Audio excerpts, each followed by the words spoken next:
Hello, I am Endlessness and welcome back to Final Fantasy VII Ever Crisis, and in this video I wanted to review and give you my opinion on the limited anniversary Sephiroth and Zack limit break banner. And honestly, this is what I was expecting and what I was hoping for. At least Sephiroth is the closest thing what I was really hoping for, and Zack is also Fire Arcanum, which I think everyone expected, but is not exactly what I was hoping for. However, let's go Sephiroth first. His lethal style outfit, it's basically what we got for Tifa in the Rebirth crossover. It's boost HP and boost magic ability mastery, so it is very close to that FF9 Kuja outfit, but it has just magic ability potency, but this mastery is separate. So if you equip it, then you can max magic ability potency and then you have 15% extra. So that is great, but also this outfit, it looks so amazing. I love those costumes, all of them. But then we have Protector's Blade, which is kind of like Kuja Blade, but it's just physical, because the Protector's Blow, the C ability at OB10, it does 900 magical non-elemental damage, which is almost very close damage to Shinra Blade, which is a launch weapon for Sephiroth, but it targets all enemies, so that is huge. And if there is a single target, it does 1.3 damage, so it should be about close to 1.2, so 1200, something about that, I think. But also that boosts magical attack for all allies up to 46 points, so it's level 6, 25% extra on top of that. And boosts magic ability potency, 39 points, so just on this weapon it's level 5, and then you can just work on Power Source, on Umbrella, and you should have it. But that's huge. Yes, it is not 1300 weapon like Zidane or Zangan gloves for Tifa, but it is the closest thing we got to them. And also, if you notice, quite often we have a main boss, and then more often now we seem to have some adds with him. So this weapon, it seems to be great because it can do both. Normally we have either single target weapon or AoE weapon, and this is basically two of them in one package. So that's why I'm saying, yes, it's not exactly Zidane or Zangan, but it's the closest thing we got, and it's very versatile because of that. But also magical boost, and circle sigil boost. And also 667 magic attack. I can't say anything bad about this weapon. And yeah, I wanted to get 1300 weapon for Sephiroth, but it's the closest thing we got. And I think because we got that, it's the closest thing we got for at least some time. I don't expect in the next crossover Sephiroth to get that. I think it might be Aerith next, but because he got basically more versatile 1300 weapon, I think that's what we get at least for quite some time. However, that is amazing, the costume is amazing, the weapon animation is amazing.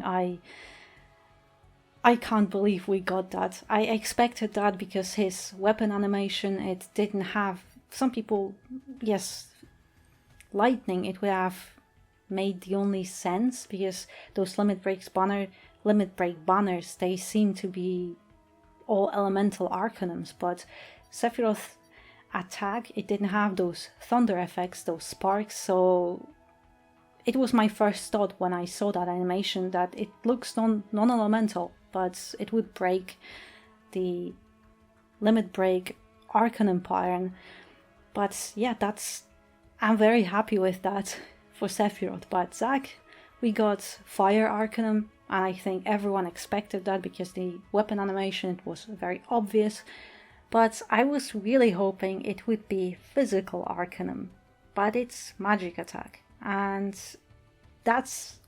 yeah, Zack is great, his costume is great, everything is great, but I'm not sold on magic attack for Zack, because just currently in a game, Zack is basically like Cloud, a physical unit, and now he has a magic fire arcanum. So it would be as weird as if Cloud got that ice arcanum in the anniversary, but it was magic. It would be just exactly as weird, because everything Cloud has, everything good that Cloud has is or physical, and that's the same case with Zack, because if we go to Zack's weapons, his best weapons they are physical. That ceremonial sword, which is basically like Zidane, it is physical attack and physical ability potency. Then his Twinkling Star, which is his best and most versatile weapon and support weapon, it is physical and physical ability potency. So, and then also we have a good weapon, which is Black Whiskers for physical debuff and water potency debuff. It's also physical. Everything good for Zack is physical until now. All his weapons, they are either support or physical, and the only two weapons that are magical, it's Arc Sword with magical attack and magical C ability, and also that Crystal Sword, which is actually the best weapon for Zack's Fire Arcanum now, because it has 52 points into fire potency.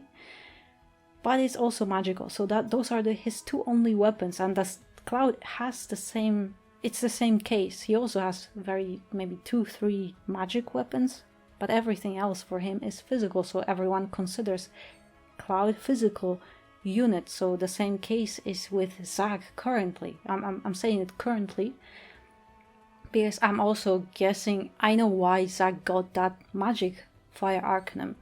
We just got Bahamut and Ifrit, and we should be getting Shiva and Ramu next, so that's double summon. And we know that Shiva is weak to fire, but also to magic, so that Zack is basically the perfect DPS for Shiva, upcoming Shiva, or even the current Shiva summon trials. But currently it just makes that magic fire weird for him, because we don't really have anything magical for him. And currently, because we have, I would say, about 3 months until we get that double summon, and in those 3 months Zack could get some good magic weapons to complete his build. That is very possible, I think. The support materia slots are magic attack, and also the X-Sigil boost, which is also very nice. However, Zack's C ability, that's Igniting Stream, at the very first glance it seems like it's nothing above average, because now we have some 850% elemental damage weapons. However, here at the bottom it says when Zack is above 70% health, it does 1.2 more damage. So if Zack is above 70% health, this weapon should do around 1100% fire damage, which is huge. However, you have to keep him at above 70% health to do that. If he's below 850 is still fine, it's great. However, also magic attack 664, great stat, and that's magic attack all allies. It's also great boost, because if you pair it with Sephiroth, both of them, they have 25% just from this weapon, so it should put your team at somewhere close 50%. That's crazy. However, one thing that's not great about this weapon is boost fire potency 26 points, only 26 points. And that's not great, because this weapon, it gives you just 40% just from this weapon alone, you can boost fire potency with other sub weapons. However, because it has only 26 points, you need a lot of other fire weapons to bring Zack to those higher levels, because all the other elemental banner weapons, they always put you at least at 36 points, so they put you here 55, and then it's easier to get this elemental potency higher. But yes, Zack has that Crystal Sword, which has 52 points into boost fire potency, so it makes it a little bit easier. However, I would still say it is not ideal. However, still, this is a great weapon for Zack. If you'd like to work on fire, Zack, I could suggest weapons like Barrett's Flame Projector, because it's the only fire weapon that has magic attack and the fire potency, 46 and 39. That's great. So you'll need only a little bit more magic attack, so you could use, for example, Sun Umbrella, because it also has that boost magic potency and magic attack. But also weapons like Glenn's Crew Kicker, it has HP and fire potency. This is great. And then, of course, Zack's own Crystal Sword Z, it has attack 31, it's not great, but it has boost fire potency 52 points. So I think those weapons are could be most ideal for him. Yes, Nanaki has his fire color, but I don't think it is that great. It's also very possible if you do a lot into fire potency, then you want more attack. But you have some options here. If you want to work on Sephiroth and his non-elemental weapon build, then I could suggest weapons like Power Soul, because it boosts HP, and normally you want at least one weapon with HP on it, and then it has 39 points into boost magic ability potency, so you can work further on that magical ability potency. Also, it has 640 magical attack, and because of that magic attack, it is superior to Mithril type katana, because they have the same abilities, but Mithril type, it has only 528 magic attack, and most of it went into heal, so that's why Power Soul is the best HP weapon with the magical ability potency. But then we also have Sun Umbrella, Aerith's weapon, it has also magic attack and boost magic ability potency, so these two are amazing, and also very nice magic attack stat, and that's the only weapon with magic attack and boost magic ability potency. However, then we also have Yuffie's Crystal Cross. After you max out magic ability potency, you don't want to invest further into it, so then that's why we have that cross, because it has magic attack and boost normal generic ability potency. That is great. And also then we have Sephiroth's own Shinra Blades, which is boost attack and boost ability potency. So those are generic, but after you max out magical ability potency, you ideally want to invest into the generic ability potency, because it just further increases your damage, and same with attack. So after you max out physical or magical attack, then you want to just invest into attack, because it increases that stat a little bit further. It's not such a big increase as magic or physical attack, but it's basically halved, but it's always something extra. But also, as for the stamp sheets, the first page is always the same. Then we have second page with 2 guaranteed copies on those exclusive banners now, and then 2 more guaranteed copies that you can choose between which one you want to work on. But from pulling 3 pages, you are guaranteed at least OB4, so that is great, because on FF9, though the first crossover banner, we didn't have that, so it was so much harder to work on those weapons, and now, because they are so exclusive, so it is a much welcome improvement. So, should you pull on this banner, I think both of those limit break banners are skippable, but also both of them are great. Yes, those are limited weapons, so you can't easily obtain them or work on them in the future, but because of that they are slightly better, because both of those banners, they have magical or physical party ability, so that can improve your team a lot. However, it's not something we didn't have in a game, because we already had those elemental arcanums and all the other things, so it can improve your team further. Or if you use Cloud, Zack, Glenn, Sephiroth, you can get that new ability for them, so elemental, non-elemental.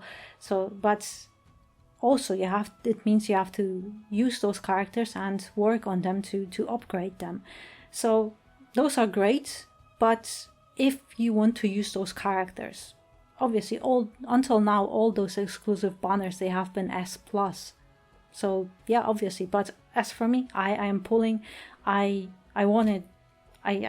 said it many times, I wanted that non-elemental Sephiroth weapon, and that's the closest thing I got to that 1300 weapon, so I am pulling. at least I will try. But yeah, I think that's great. Both of them, both of those banners are great. It just depends what you personally want. But if you're pulling, then good luck. I hope you'll be able to get your weapon as far as you want. But yeah, I'll be pulling, so it should be in the next video. So thank you very much for watching, and I hope to see you next one.